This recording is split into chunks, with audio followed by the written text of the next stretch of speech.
Evangelho de João, capítulo 12. Foi, pois, Jesus 6 dias antes da Páscoa a Betânia, onde estava Lázaro, o que falecera e a quem ressuscitara dos mortos. Fizeram-lhe, pois, ali uma ceia, e Marta servia, e Lázaro era um dos que estava à mesa com ele. Então Maria, tomando uma libra de unguento de nardo puro, de muito preço, ungiu os pés de Jesus e enxugou-lhe os pés com seus cabelos, e encheu-se a casa do cheiro do unguento. Então, um dos seus discípulos, Judas Iscariotes, filho de Simão, o que havia de traí-lo, disse: Por que não se vendeu esse unguento por 300 dinheiros e não se deu aos pobres? Ora, ele disse isso não pelo cuidado que tivesse dos pobres, mas porque era ladrão, e tinha a bolsa, e tirava o que ali se lançava. Disse, pois, Jesus: Deixai-a, para o dia da minha sepultura guardou isso, porque os pobres sempre os tendes convosco, mas a mim nem sempre me tendes. E muita gente dos judeus soube que ele estava ali, e foram, não só por causa de Jesus, mas também para ver a Lázaro, a quem ressuscitara dos mortos. E os principais dos sacerdotes tomaram deliberação para matar também a Lázaro, porque muitos dos judeus, por causa dele, iam e criam em Jesus. No dia seguinte, ouvindo uma grande multidão que viera à festa, que Jesus vinha a Jerusalém, tomaram ramos de palmeiras e saíram-lhe ao encontro e clamavam: Hosana, bendito o Rei de Israel, que vem em nome do Senhor. E achou Jesus um jumentinho, e assentou-se sobre ele, como está escrito: Não temas, ó filha de Sião, eis que o teu rei vem assentado sobre o filho de uma jumenta. Seus discípulos, porém, não entenderam isso no princípio, mas quando Jesus foi glorificado, então se lembraram de que isso estava escrito dele e que isso lhe fizeram. A multidão, pois, estava com ele quando Lázaro foi chamado da sepultura e testificava que ele o ressuscitara dos mortos. Pelo que a multidão lhe saiu ao encontro, porque tinham ouvido que ele fizera esse sinal. Disseram, pois, os fariseus entre si: Vede que nada aproveitais? Eis que todos vão após ele. Ora, havia alguns gregos entre os que tinham subido a adorar no dia da festa. Estes, pois, dirigiram-se a Filipe, que era de Betsaida da Galileia, e rogaram-lhe, dizendo: Senhor, queremos ver a Jesus. Filipe foi dizê-lo a André, e André e Filipe o disseram a Jesus. E Jesus lhes respondeu, dizendo: É chegada a hora em que o Filho do Homem há de ser glorificado. Na verdade vos digo, que se o grão de trigo caindo na terra não morrer, fica ele só. Mas se morrer, dá muito fruto. Quem ama a sua vida, perdê-la-á. E quem nesse mundo aborrece a sua vida, guardá-la-á para a vida eterna. Se alguém me serve, siga-me, e onde eu estiver, ali estará também o meu servo. E se alguém me servir, meu Pai o honrará. Agora a minha alma está perturbada, e que direi eu? Pai, salva-me desta hora, mas para isso vim, para esta hora. Pai, glorifica o teu nome.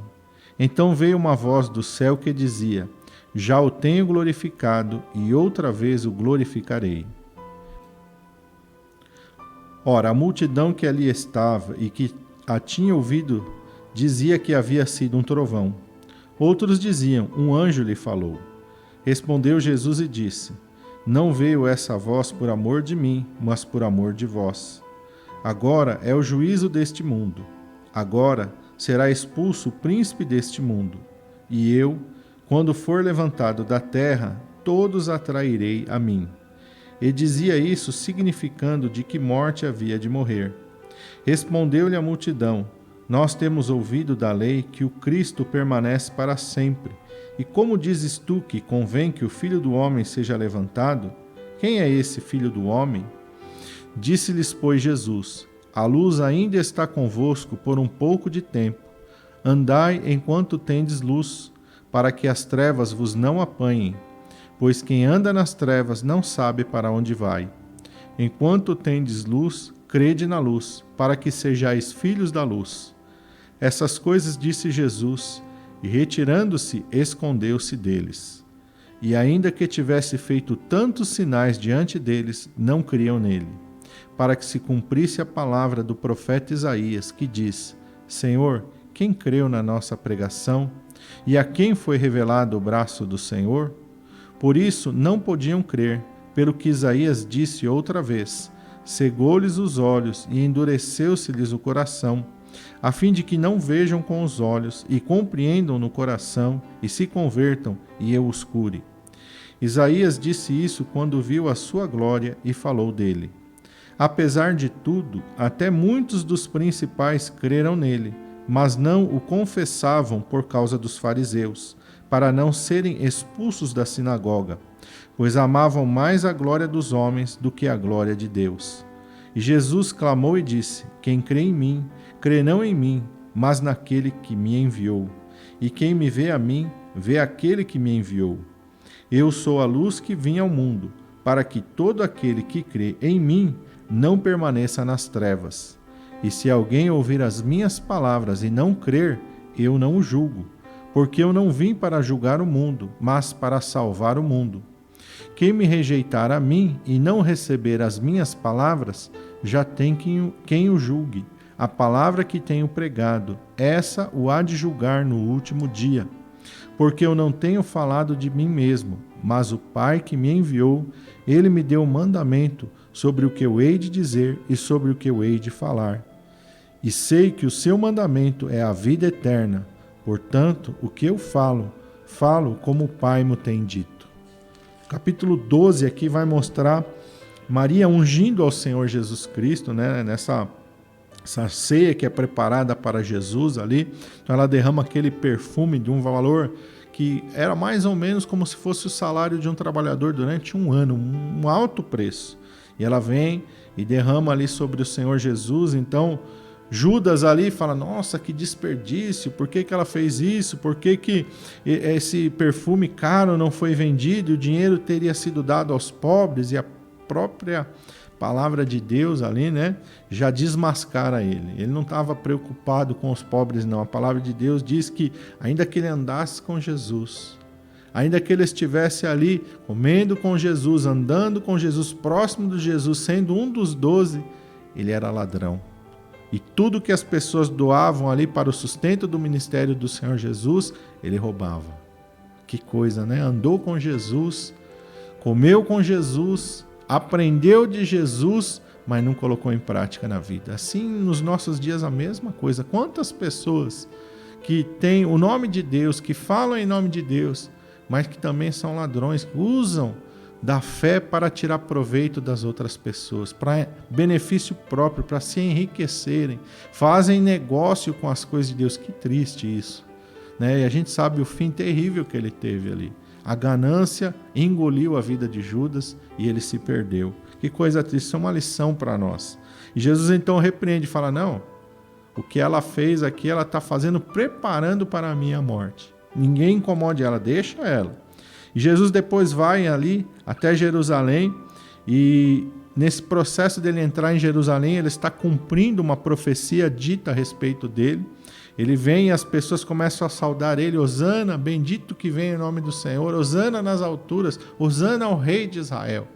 Os fariseus então se enchem de inveja, se enchem de ódio e tramam ali e ficam com raiva da multidão, que ele está cumprindo as profecias. Vem, se assenta sobre um jumentinho, a profecia de Zacarias está se cumprindo, ele está entrando em Jerusalém, aí vem o teu rei, pobre e humilde, montado sobre um jumentinho. Jesus está cumprindo essa profecia do profeta Zacarias. Jesus entra em Jerusalém, e ali alguns gregos se aproximam de André e Filipe, ali querendo ver a Jesus, e Jesus fala: olha, se o grão de trigo caindo na terra não morrer, fica ele só, mas se morrer, dá muito fruto. Quer dizer, Jesus já está falando que ele vai dar a sua vida por nós. Se ele não morrer, se ele não entregar a sua vida na cruz, não há salvação.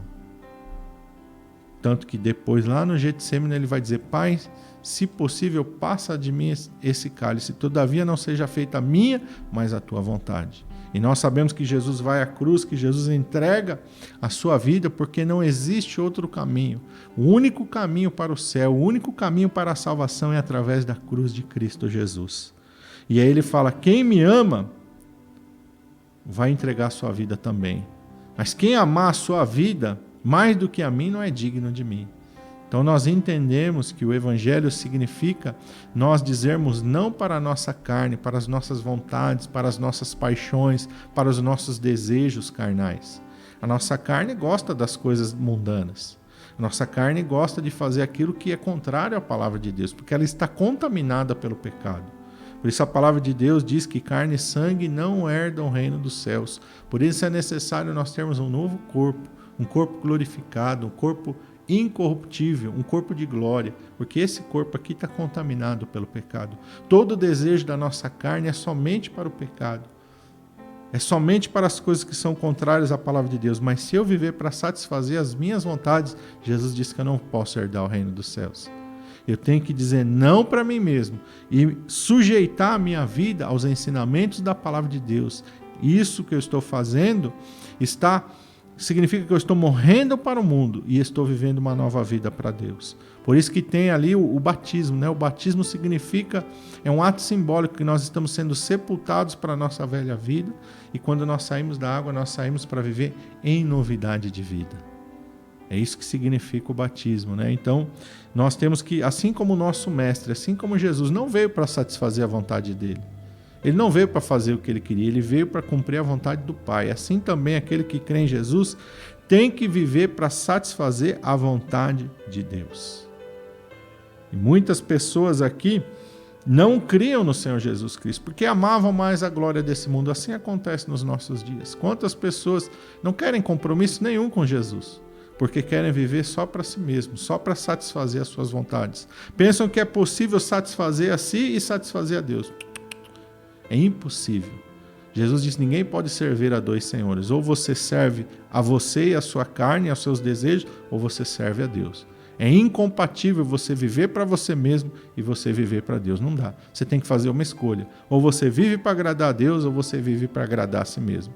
E disso vai depender a tua eternidade. E Jesus está deixando esse ensinamento bem claro. Ele está falando, esse ensinamento que eu estou dando não é de mim mesmo, é do Pai. E esse é um ensinamento de Deus, e esse ensinamento está de Gênesis a Apocalipse na palavra de Deus. Não tem como fugir dessa verdade que Jesus está ensinando. Então que você possa escolher viver para Deus, que você possa escolher dizer não para você mesmo, e sim para o reino de Deus. Que Deus te abençoe.